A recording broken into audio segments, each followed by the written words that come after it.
ఈరోజు వార్తల ముఖ్యాంశాలేంటంటే, నేను అప్‌లోడ్ చేసే వీడియో మీరు చూసేంత వరకు తెలీదు. అలాంటి వీడియోకి స్వాగతం, సుస్వాగతం. వచ్చేసినాడు. నా లైఫ్‌లో ఎలా ఉందంటే, చాలా రోజులవుతుంది మంచిగా టమాటా చారు చేద్దాం అనుకుంటే స్టవ్ ఆన్ చేస్తే గ్యాస్ అయిపోయింది భయ్యా. అయ్యయ్యయ్యో! అన్నట్టు మీ అందరికి చెప్పడం ఒకటి మర్చితిని.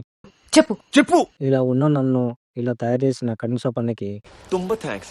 బహుత్ బహుత్ శుక్రియా. గ్యాస్ అయిపోయింది. కుకింగ్ మధ్యలో ఉంది. అప్సెట్ అయ్యాను భయ్యా. ఏం చేయాలో అర్థం కావట్లేదు. అరెరెరెరే! ఒక ఐడియా వచ్చింది.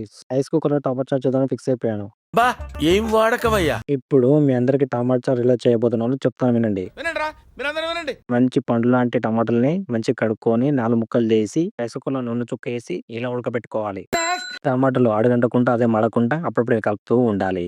నిజమా? చేతులు శుభ్రంగా కడుక్కొని టమాటాని ఇలా పిసుకుతూ ఉండాలి. కరెక్ట్ పుల్లారావు. నేను చూపించిన ఇంగ్రీడియంట్స్ అన్ని రెడీగా పెట్టుకోండి. ఇంకా మీరు టమాటాలు తీసుకుంటున్నట్టయితే గిన్నె తీసుకెళ్లి బయట పడేయండి. ఏం మాట్లాడతావు నువ్వు? ఏం మాట్లాడతావు నువ్వు? తర్వాత గిన్నె తీసుకొని దానిలో నూనె చుక్క పోసి చుక్క అంటే మీకు తగినంత నూనె పోసుకొని ఆల్ ఇంగ్రీడియంట్స్ వేసి కొద్దిగా మగ్గనివ్వాలి. బాగా చెప్పారు. ఈ మిశ్రమాన్ని చూసి మీరు ఖచ్చితంగా ఎర్ర నీళ్ళు అనుకుంటారు. అది మీ పొరపాటే. ఇది ఖచ్చితంగా టమాటా నీళ్ళే. సాక్ష్యం ఏదంటే అది నేనే. అలా కాదు పిచ్చోడా. ఎర్ర నీళ్ళు పోసాక అదే టమాటా నీళ్ళు పోసాక ఇలా అవుతుంది. కొంచెంసేపు పక్కన పెట్టండి. అంటే మసాలాలు కాబట్టి.